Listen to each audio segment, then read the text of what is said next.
किनका नहीं? ये बाहरी लोग हैं। नरेंद्र मोदी का भारत नहीं है। नहीं। अमित शाह का भारत नहीं है। आइडियोलॉजी बाहरी है। मोहन भागवत का भारत नहीं है।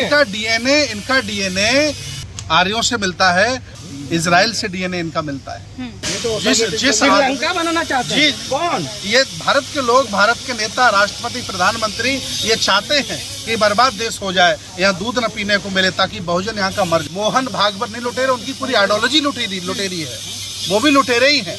सुप्रीम कोर्ट के जज सलामी मारते हैं नरेंद्र मोदी और अमित शाह के घर में जाके। ये क्या बोल रहे हैं भंते जी? अरे सुप्रीम कोर्ट के संविधान के विरुद्ध इन्होंने नोटबंदी करके मजदूरों को मारा, इन्होंने किसानों को मारा, अब जवानों को मार रहे हैं। ये किसान, मजदूर और जवान द्रोही सरकार है। जनता पार्टी और आरएसएस के तमाम उन देशद्रोही कानूनों को, विचारों को खूब विरोध कर रहे हैं, पुरजोर विरोध कर रहे हैं, जिसके बाद सर के साथ यानी कि भिक्षु सुमित रतन जी के साथ देश भर का समर्थन भी मिला है, विपक्ष का भी समर्थन मिला है। इस वक्त हमारे साथ वो मौजूद है। क्या देख रहे हैं, क्या हालात हैं देश के? हालात इतने खराब हो गए हैं कि बस आदमी की जान नहीं निकल रही, बाकी सब कुछ खत्म हो गया है। बस जान बाकी है, सब कुछ खत्म हो बस सब कुछ खत्म हो गया। जिस संविधान के दायरे में पूरा देश जिंदा है, चल रहा है, उस संविधान से इन्होंने सिरंज लगा करके खून खींच लिया है। बस संविधान में मांस बचा है, कुछ नहीं बचा है। पूरा देश खींच लिया और देश का पैसा खींच के ये विदेशों में लोगों को भेज रहे हैं। आपको हम बता दें कि 2000 लोग अरबों खरबों भारत का पैसा लेकर विदेश में शिफ्ट हो गए हैं, मजे काट रहे हैं। और यहाँ उन लोगों को मारा जा रहा है दंगे के नाम पर, भड़काऊ बयान के नाम पर और धर्म के नाम पर। उन लोगों के घर तोड़े जा रहे हैं, जिनका कोई दोष नहीं। जिसको आप कह रहे हैं कि दंगों के नाम पर मारा जा रहा है, दरअसल वो कह रहे हैं कि हम हिंदू जगा रहे हैं। देखिए, बहुत कम पारसी रहते हैं भारत में। कभी पारसियों ने नहीं कहा कि पारसी धर्म खतरे में है। जैनियों ने कभी नहीं कहा जैन धर्म खतरे में है। मुसलमान कभी नहीं कहते कि इस्लाम धर्म खतरे में है। हम बौद्ध भिक्षु कभी नहीं कहते, जबकि 1250 साल यहाँ शासक बन के हम रहे हैं। कभी नहीं कहा हम खतरे में। मिटाया जा रहा है आप लोगों का। जिन्होंने कब्जा कर लिया है वो लोगों को मूर्ख बना रहे हैं कि हिंदू धर्म खतरे में है। खतरे में कौन है फिर? खतरे में है SC OBC माइनॉरिटी यहाँ का। खतरे में है किसान जातियाँ, जिनकी जमीन छीनी जा रही है, जिनकी नौकरी छीनी जा रही हैं, जिनके सपने छीने जा रहे हैं। खतरे में है यहाँ का युवा। लेकिन इसको मुद्दा तो नौकरी तो वो कह रहे हैं कि अभी 10 करोड़ नौकरी देंगे। 10 करोड़ तो ये 8 साल से दे रहे हैं। क्रांतिवीर बनाएंगे। हाँ, 10 साल से दे रहे हैं। अग्निवीर, अग्निपथ 10 साल से दे रहे हैं। 10 साल से दे रहे हैं नौकरियां। मैं बता तो रहा हूँ। अग्निवीर बना तो रहे हैं, अब सेना में सीधे बहाली होगी 4 साल। अग्निवीर एक्चुअली इनकी सोची समझी साजिश है। मैं आपको बताऊं कि अग्निवीर का ज्वाइनिंग लेटर जब ये दें, उस समय ये तलाक का लेटर भी दे दें। तलाक का लेटर भी साथ में रखें। क्योंकि जब उसकी ज्वाइनिंग होगी और 4 साल बाद जब घर से बाहर निकल के आएगा तो पत्नी उसको छोड़ के चली जाएगी, क्योंकि मंथली इनकम नहीं होगी, घर कैसे चले? पत्नी तो और खुश होगी कि हमारे पास आए हैं। हमारे पास नहीं आए हैं। तलाक कैसे होगा सर? पत्नियां आटा दाल चावल खाती हैं, फौजी को नहीं खाती हैं। उसके पास पैसा नहीं होगा, वो तलाक लेगी। इसलिए तलाक का लेटर भी लिख करके दे दो। 20 लाख रुपया भी लेके आ रहा है, वो खाएंगे ना। 20 लाख रुपए लंबे समय तक नहीं चलता है। ये युवाओं के साथ छलावा है। और सबसे मजबूत स्तंभ भारत की आर्मी थी, उसको कमजोर करके उसको नेस्तनाबूद करने का काम कह रहे मजबूत स्थिति में आएगी। नहीं, मजबूत नहीं। मैक्सिमम लड़के जो हैं उसमें होंगे। तोड़ रहे हैं, देश को तोड़ रहे हैं। सबसे बड़ी संस्थान को, आर्मी को तोड़ रहे हैं ये लोग। सब कुछ तो उन्होंने बेच दिया, अब आर्मी को भी ठेके पे दे दिया। ऐसी सरकार हम लोगों ने बनाई। इस सरकार पर पूरे देश, पूरी दुनिया में बेइज्जती हो रही है ना। वो मतलब नहीं है। हिंदू धर्म का लगातार डंका चल रहा है। बर्लिन में देखे प्रधानमंत्री कह रहे हिंदुस्तान जिंदाबाद। भारत जब से स्वतंत्र हुआ, किसी भी प्रधानमंत्री के समय ये देश कभी इतना अपमान नहीं झेला। इतना अपमान भाजपा ने और मोदी जी ने जलवाया है। चाहे वो किसान आंदोलन के नाम से हो और चाहे वो हिंदू मुसलमान की लड़ाई के नाम पर हो, चाहे कोरोना के नाम पर हो। एक्चुअली हम आपको बहुत सच्चाई बताएं, क्योंकि भारत इनका नहीं है। इनका नहीं, ये बाहरी लोग हैं। नरेंद्र मोदी का भारत नहीं है। नहीं। अमित शाह का भारत नहीं है। आइडियोलॉजी बाहरी है। मोहन भागवत का भारत नहीं है। इनका डीएनए आर्यों से मिलता है। और एक देश और है जो बहुत छोटा सा देश है, उससे मिलता है।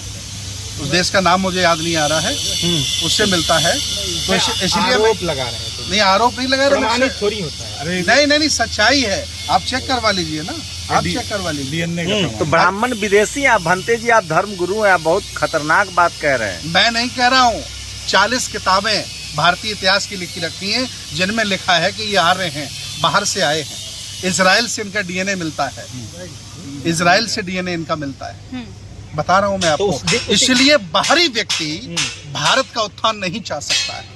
यहाँ का उत्थान यहीं का व्यक्ति चाह सकता है जो इस भारत की मिट्टी का हो, भारत के खून का हो। ये बाहरी लोग हैं, ये कभी भारत का दलित हैं?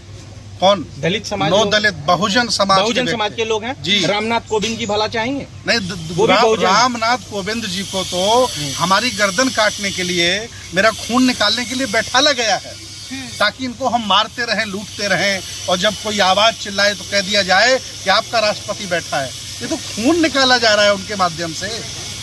एक चपरासी 4th क्लास का आदमी इतना ज्यादा समाज का काम कर सकता है, इतना दलित राष्ट्रपति कोविंद नहीं कर पाए होंगे 5 साल में। लेकिन मोदी जी का तो डंका बज रहा है दुनिया में। मोदी जी का डंका बज रहा है, उसका ये अंतिम तूफान है जो खत्म होने वाला है। अंतिम तूफान है। उसकी तो आप चाहते हैं कि ये जो हिंदुस्तान श्रीलंका बने? क्रांतिवीर योजना है, ये अंतिम इनकी योजना है। इसके बाद योजना बनाने लायक नहीं रहेंगे, पूरा देश इनको उखाड़ करके फेंकने के लिए तैयार है। तो आप चाहते हैं कि हिंदुस्तान श्रीलंका बने? ये श्रीलंका बनाना चाहते हैं। जिस श्रीलंका बनाना चाहते हैं? कौन? ये भारत के लोग, भारत के नेता, राष्ट्रपति, प्रधानमंत्री ये चाहते हैं कि बर्बाद देश हो जाए, यहाँ दूध न पीने को मिले, ताकि बहुजन यहाँ का मर जाए। ये बहुत कम संख्या के लोग हैं, इनका पासपोर्ट रेडी है, इन्होंने विदेशों में घर बना लिए हैं। नरेंद्र मोदी ने सब लोगों के घर हैं, एक नरेंद्र मोदी नहीं। 10-15 करोड़, है उनके पास, ना 10-15 करोड़ बहुजनों के विदेशों में घर बन गए हैं। जिनके पास ना बीवी है ना बाल बच्चा, आरोप लगा रहे हैं, जिनके पास बुनियाद आरोप। बहुजनों के घर बन गए हैं जी, बहुजनों के घर बन गए। नहीं, ब्राह्मणों ने नहीं, बल्कि सवर्णों ने विदेशों में घर बना लिए हैं। जब भी लगेगा भारत में पानी खत्म हो गया, उन्हें लगेगा भारत में आटा दाल चावल नहीं है, भारत में इनकम के स्रोत नहीं है, तो ये भारत छोड़कर को विदेश में चले जाएंगे, और इनके बच्चे विदेश में वैसे ही पढ़ रहे हैं। आपने कहा कि नेता, भारत के नेता, भारत के नेता तो नरेंद्र मोदी साहब, अमित शाह है। इनके अलावा बहुत सारे नेता हैं, इनके अलावा बहुत सारे नेता हैं। इनका भी विदेश में बहुत बड़ा कारोबार है, ये कभी भी भारत छोड़ के भाग सकते हैं। नरेंद्र मोदी भारत छोड़ करके कभी भी भाग सकते हैं। जिस तरह से परवेज मुशर्रफ पाकिस्तान छोड़ के भागे, श्रीलंका के प्रधानमंत्री श्रीलंका छोड़ के भागे, आग लगा दी इन्होंने भारत में। मोहन भागवत ने कहा है कि पूरा देश हिंदू है, यहाँ का हर नागरिक हिंदू है। हिंदू एक भौगोलिक शब्द है, हिंदुस्तान एक भौगोलिक शब्द है। दयानंद सरस्वती किताब पढ़ के देख लीजिए, उसमें आपको पता चल जाएगा कि हिंदू का मतलब क्या होता है। लुटेरा होता है, पढ़िए ना। दयानंद सरस्वती किताब, हिंदू का मतलब लुटेरा। दयानंद सरस्वती किताब को कोट कर रहा हूँ। एक मिनट रुकिए। दयानंद सरस्वती की किताब को कोट कर रहा हूँ, उसमें लिखा है क्या? वो हमने नहीं लिखी है। मोहन भागवत लुटेरे हैं। मोहन भागवत नहीं लुटेरे, उनकी पूरी आइडियोलॉजी लुटेरी है, वो भी लुटेरे ही हैं। ये भी लिखा है किताब। देखिए, जो आदमी शासक हो, उसके शासन काल में बहुसंख्यक समाज आटा दाल चावल के लिए मर रहा हो, रोजगार के लिए मर रहा हो, गालियां दी जा रही हों, SC OBC घर में बलात्कार किए जा रहे हों, कभी भी FIR इनके हो जाए, कभी भी घर पे इनके बिल्डोजर चला दिया जाए, तो उन लोगों के लिए लोग लुटेरे ही। और कौन है बताइए? तो आतंकियों के घर में, देशद्रोहियों के घर पे न चलता है बुलडोजर। ये भारत का जातिवादी सबसे बड़ा आतंकवादी है। जातिवादी सबसे बड़ा आतंकवादी है। तो आपको आतंकवादी की परिभाषा हम बताएंगे ना। सुप्रीम कोर्ट, चुनाव जातिवादी सबसे बड़ा आतंकवादी है। सुप्रीम कोर्ट, चुनाव आयोग, ED, इनकम टैक्स, इस सब पर आप लोग को भरोसा नहीं है? तमाम देखिए, हमें ही बाबा साहब का संविधान है, बहुसंख्यक लोगों को भरोसा नहीं है। ये सब इन्होंने कैप्चर कर लिया है। सुप्रीम कोर्ट के जज सलामी मारते हैं नरेंद्र मोदी और अमित शाह के घर में जाके। ये क्या बोल रहे हैं भंते जी? अरे सुप्रीम कोर्ट के संविधान के विरुद्ध चीफ जस्टिस एविडेंस नहीं देखता है और अयोध्या में राम मंदिर बना देता है। काहे का देश भारत है ये? ना ये बात छोड़िए आप। सलामी मारते हैं नरेंद्र मोदी, सलामी मारते हैं, तलवे चाटते हैं। सुप्रीम कोर्ट के जज, हाई कोर्ट के जज भाजपा नेताओं के तलवे चाटते हैं। आप क्या कहते हैं बताइए? सुप्रीम कोर्ट के जजेस, जो भंते जी कह रहे हैं, भंते जी की भाषा नहीं है, सुप्रीम कोर्ट के सारे जजेस आकर के उन्होंने कहा है कि पूरा सिस्टम जो है भ्रष्ट हो गया है, ये पूरे के पूरे जो तंत्र है खत्म हो गया है। अभी जहां तक आप नरेंद्र मोदी की बात कर रहे हैं, तो नरेंद्र मोदी अपने आप में नरों में इंद्र हैं। इंद्र यानी राजा, और इनके पिताजी दामोदर हैं और नरेंद्र मोदी दामोदर के दास हैं। दामोदर कौन है? दामोदर का मतलब आप समझिए। आप भी आरएसएस में थे? देखिए, भूलिए मत। तब मेरी उम्र 14 साल की थी। अब मैं जब समझा कि आरएसएस जो है, का भूला हुआ इंसान शाम को घर आ जाए, तब मैं नहीं, देखिए वो 14 साल की अवस्था में मैं संघ में था, लेकिन मैं 18 साल की अवस्था में समझा कि ये राष्ट्रीय सर्वनाश संघ है, राष्ट्रीय सर्वनाश संघ है। 4 साल में ही समझ गए आप? हाँ, चल गया। तब तो 4 साल की नौकरी सही है भंते जी। अरे नहीं, ऐसा नहीं है भंते जी। राष्ट्रीय सर्वनाश संघ है। 18 साल की अवस्था में मैं 3 महीने जेल में रहा और इस सारी की सारी चीजों को समझने के बाद में आज लगभग 28-30 साल से 35 तो साल हिंदू राष्ट्र से क्या दिक्कत है आपको? अरे भाई, मोहन भागवत जी ने खुद कहा है कि हिंदू कोई धर्म ही नहीं है। और हिंदू जो है, हिंदू शब्द की जो परिभाषा है वो काला चोर है। और यहाँ कोई हिंदू कोई धर्म ही नहीं है। ये सनातन धर्म है। हमारे भंते जी का जो ऐसा धम्मो सनातन हो, ये हमारी जो संस्कृति है वो हिंदू संस्कृति नहीं है। हमारी संस्कृति गंगा जमुनी की भी संस्कृति नहीं है। हमारी संस्कृति जो है गंगा और जमजम की है। हमारी संस्कृति में सम्राट अशोक का जो राज रहा है वो अरबिस्तान, तुर्किस्तान, पाकिस्तान, कजाकिस्तान, इराकिस्तान, तुर्किस्तान, बलूचिस्तान, हिंदुस्तान, यह हमारा देश है। अब कैसे हो सकते हैं? नहीं है, हिंदू नहीं है। अब बिल्कुल नहीं है। बोलिए हिंदू, मारेंगे मर जाएंगे, हिंदू नहीं कहेंगे। आगे बोलिए। नहीं है हम। लेकिन मोहन भागवत तो कह रहे जो भी भारत में है वो सब हिंदू है। अरे मोहन भागवत ने फिर से कहा था उनकी हिंदू कोई शब्द ही नहीं, हिंदू कोई धर्म ही नहीं है। उस पर आप क्यों नहीं चल रहे हैं? मोहन भागवत ने कहा है कि हिंदू कोई धर्म नहीं है, हिंदू कोई धर्म नहीं है। आरएसएस कहती है कि हिंदुओं का दुश्मन है मुसलमान। कौन सा? अरे मुसलमान हमारे श्रवण संस्कृति के हिस्से हैं। हमारे भंते जी बैठे हैं, इन्होंने श्रवण संस्कृति संघ चलाई है। इसमें देखिए, महात्मा ज्योतिबा फूले, सत्यशोधक समाज के राष्ट्रीय अध्यक्ष हूँ। महात्मा ज्योतिबा फूले ने कहा था कि एक माँ अगर बुद्धिस्ट होती है, उसका हस्बैंड मुसलमान भी हो जाए, उसका बेटा क्रिश्चियन भी हो जाए तो चलेगा। लेकिन ये जो है, तो अग्निवीर से क्या नुकसान है आप लोगों को? अरे भाई, अग्निवीर की आप बात कर रहे हैं। इन्होंने नोटबंदी करके मजदूरों को मारा, इन्होंने किसानों को मारा, अब जवानों को मार रहे हैं। ये किसान, मजदूर और जवान द्रोही सरकार है। इसको खत्म हो जाना चाहिए, मिट जाना चाहिए। मोदी जी तो जवानों से प्यार करते हैं। मोदी नौजवान ला रहे हैं। कौन सा? बिल्कुल नहीं। आप सही कर रहे हैं। आप बिल्कुल सही भगत सिंह को पढ़िए। ये लोग, ये फासिस्ट लोग हैं। ये भारत दुनिया के जितने भी फासिस्ट लोग हैं, इन्होंने जो हरकतें की है वही हरकतें ऐसे सरकार कर रही है और वो उनसी फासिस्टों के मौत ही मरेंगे ये लोग। आप देखिए, ये कह रहे हैं कि फासिस्टों के मौत मरेंगे। एक मिनट रुकिए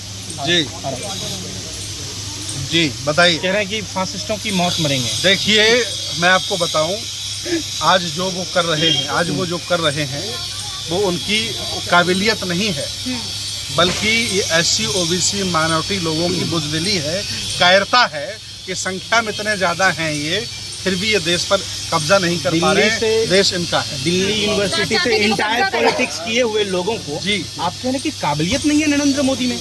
काबिलियत नहीं है, नफरत फैलाने की इनमें काबिलियत है। पॉलिटिक्स देखिए, कचड़े से गैस बनाने की इनमें काबिलियत है, गोबर से नहाने की काबिलियत है इनमें, गाय की पेशाब पिलाने की काबिलियत है इनमें। इन्होंने न कोई रॉकेट बनाया है, न कोई और कुछ बनाया है। सब ये बाहर से मंगा करके यहाँ के लोगों को मूर्ख बना रहे हैं। कुछ नहीं इन्होंने किया। तो हिंदुस्तान बचेगा कि नहीं बचेगा? हिंदुस्तान कहाँ ये ले जाएंगे? हिंदुस्तान को तबाह करके विदेश भाग जाएंगे, ये झोला लेके चले जाएंगे। भाई ये कैसे? आप गोबर के कह रहे हैं, बाहर के जो अरब कंट्री हैं उन्होंने गोबर मंगाया था कि खजूर की पैदावार बहुत अच्छी हो रही है। नहीं तो गोबर खाद है, ये तो खाने के लिए कह रहे हैं। भाई खाया कैसे जा सकता है गोबर? अरे अगर गोबर खाने की चीज है तो भाजपा के नेता सुबह नाश्ता में गोबर ले लिया करें और गाय की पेशाब पी लिया करें। गाय मूत्र से तो शुद्ध माना जाता है। हाँ, तो मैं सबसे पहले कह रहा हूँ कि भाजपा के नेता मटन चिकन खाना बंद करें, काजू बादाम खाना बंद करें, गोबर खाएं और गाय का पेशाब पिए।